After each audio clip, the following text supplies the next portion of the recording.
11 класса и выпускница программы среднего профессионального образования Лена Сантаева. Для начала своего выступления она выбрала Алиманду Иоганна Себастьяна Баха. Сарабанду мы сегодня с вами слышали, Жигу тоже. Это все составные части сюиты. И изначально Алиманда принадлежала эпохе Возрождения, впоследствии один из наиболее популярных инструментальных танцев эпохи барокко. Стандартная составляющая сюиты. Обычно это первая часть. Алиманда возникла в XVI веке как дудольный танец среднего темпа и произошла, скорее всего, от танцев, популярных в то время в Германии.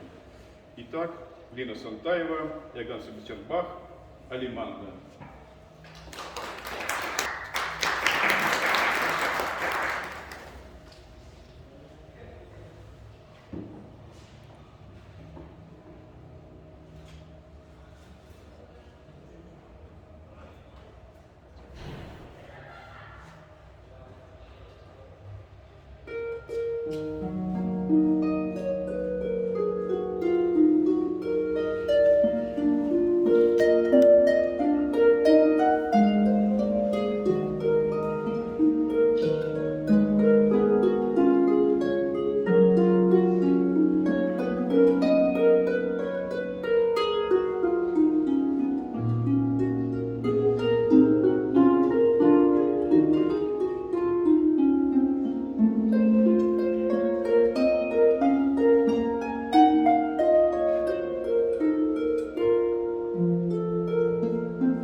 Ноктюрн композитора Ипполита Иванова. Жанр ноктюрна возник еще в Средневековье, и тогда ноктюрнами называли час религиозной католической службы, исполнявшейся между полночью и рассветом, то есть, как бы мы сейчас сказали, заутренне. Из числа сугубо религиозных жанров ноктюрн вышел в XVIII веке, превратившись в камерное произведение, исполняемое в ночное время на открытом воздухе. Ноктюрн – это с XIX века название музыкальных пьес, обычно инструментальных, реже вокальных, лирического, мечтательного характера. Итак, Лена Сантаева исполняет для вас ноктюрн Ипполита Иванова.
Эдварда Грига «Люблю тебя».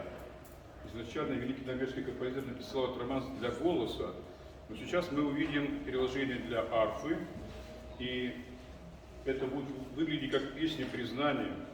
В музыке чувствуется душевный подъем, упоение страстью, широта песенного дыхания сочетается с декламационной выразительностью.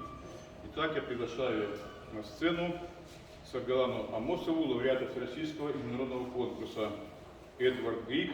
Люблю тебя».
произведение, через которое проходят абсолютно все, кто обучается в классе Лидии Павловны, учащиеся и студенты.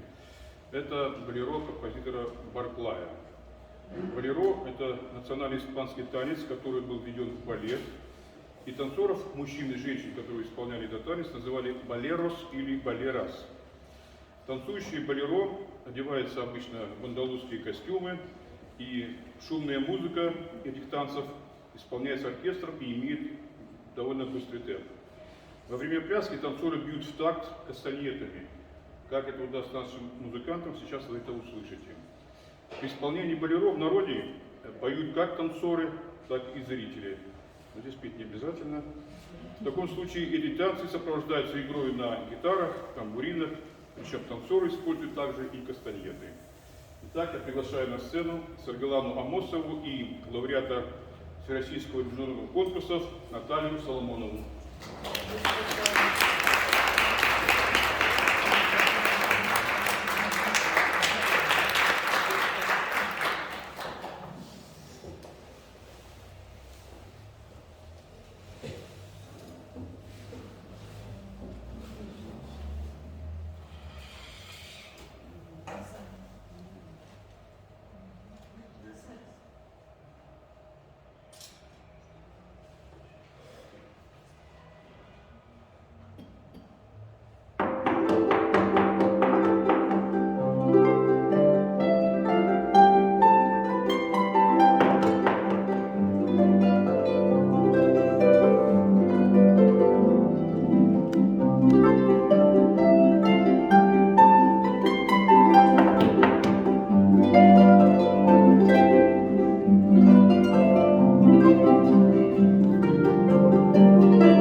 В исполнении дуэта арф для вас прозвучит вариации Китри из балета «Дон Кихот» композитора Минкуса. Это веселый, искрометный, темпераментный спектакль, один из самых любимых в труппе не только Большого театра, но и в театрах мира. И на сцене в зале, как правило, царит атмосфера праздника, которого так нам не хватает в жизни. А знаменитый 32 фуэте венчает этот праздник королевским финалом. Саргалана Амосова и Алена Кузнецова исполняют для вас вариации Китри из балета «Дон Кихот» Минкуса.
это был дуэт арф. Сейчас перед вами выступят все 4 арфистки. Это будет квартет у нас.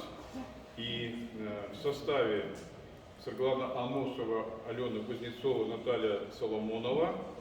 И к ним присоединится Кристина Сорочинская, тоже лауреат Всероссийского международного конкурса. Причем Наталья Соломонова и Кристина Сорочинская – это солисты нашей государственной филармонии.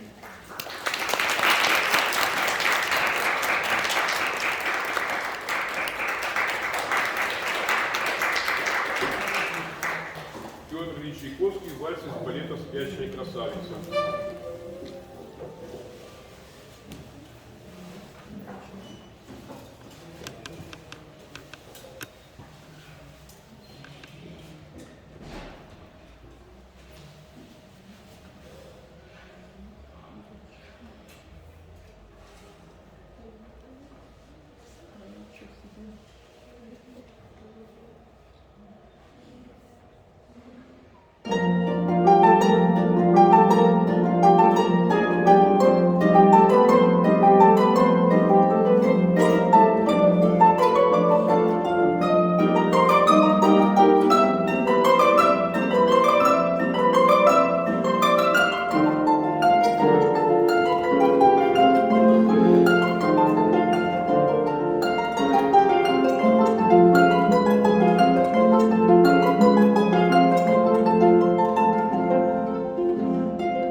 Хачатурян, танец розовых девушек из балета ГНР.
Вы, наверное, согласитесь, что это действительно удивительные звуки у этого инструмента, ангельские. Но, несмотря на это очень сложный инструмент, и на нем очень сложно учиться. Поэтому обычно терпения больше хватает у девочек, и поэтому в основном арфистки – это инструменты, которыми играют девушки. Но на самом деле, когда арфа зародилась, не допускались к этому инструменту ни девушки, ни женщины, никаких сословий. Потому что на этом инструменте могли играть только юноши знатного происхождения. И только в XIX веке женщины отвоевали это право, и в салонах стали появляться девушки. Но сейчас такое направление идет, что вновь мужчины возвращаются к этому инструменту, и в последнее время самый лучший артист считается все-таки мужчина. Кстати, у этого инструмента 46-48 струн по-разному и 7 педалей. Поэтому на самом деле это очень сложно на нем играть. Это должна быть очень хорошая координация. И этот инструмент, он на самом деле очень сложен в изготовлении. Поэтому 3 страны, которые делают его очень качественно, это Соединенные Штаты, это Италия и Япония. И вот эти 2 инструмента, которые вы здесь видите, нам просто повезло до вот этих последних драматических событий, которые происходят в мире, мы успели приобрести Соединенных Штатах этих две арфы благодаря фонду будущих поколений. Вот теперь таких арф мало где есть, но они есть теперь в Якутске. Значит, арфа — это еще замечательный аккомпанирующий инструмент, не только солирующий. И мы сейчас в этом убедимся. Сейчас к нашим арфистам присоединятся еще и другие инструменты. И сейчас прозвучит романс из иллюстраций к повести Пушкина «Метель» Георгия Свиридова. Я приглашаю на сцену Саргалану Амосову, Алену Кузнецову, лауреата международных и всероссийских конкурсов Любовь Попову, флейта, и Саяна Куприянова, скрипка.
среди совершенных мелодий, столь прекрасных, что они знакомы практически всем.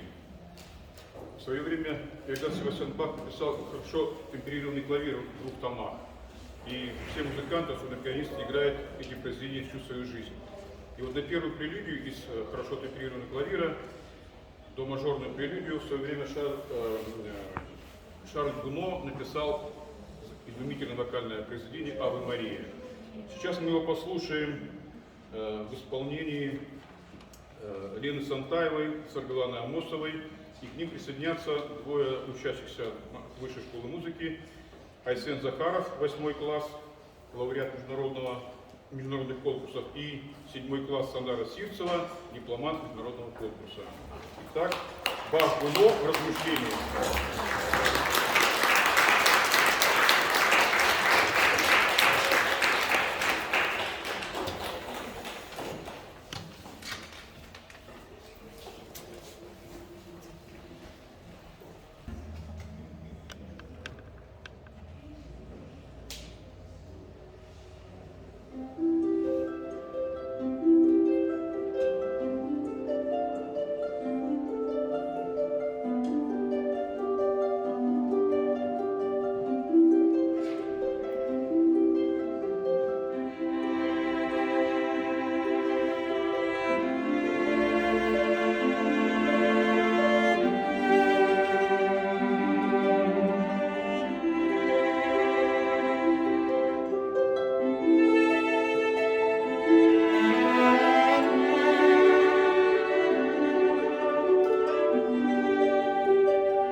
арию поет Лауретта, дочь Жанны Скики, после спора ее отца со своими будущими родственниками. Спор был тяжелым, напряженным, и ситуация грозит разлучить Лауретту с ее возлюбленным Ренуччо. Лауретта поет о своем отцу, о своей любви к нему, с которым они не могут пожениться из-за отсутствия приданого. Лауретта умоляет своего отца о помощи. Нашим очаровательным артисткам Саргалане Амосовой, Наталье Соломоновой и Кристине Сарачинской присоединяется солистка Государственного театра оперы и балета, заслуженная артистка Республики Саха-Якутия Онегина Дьяконова.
Яра, гордая прелесть осанки.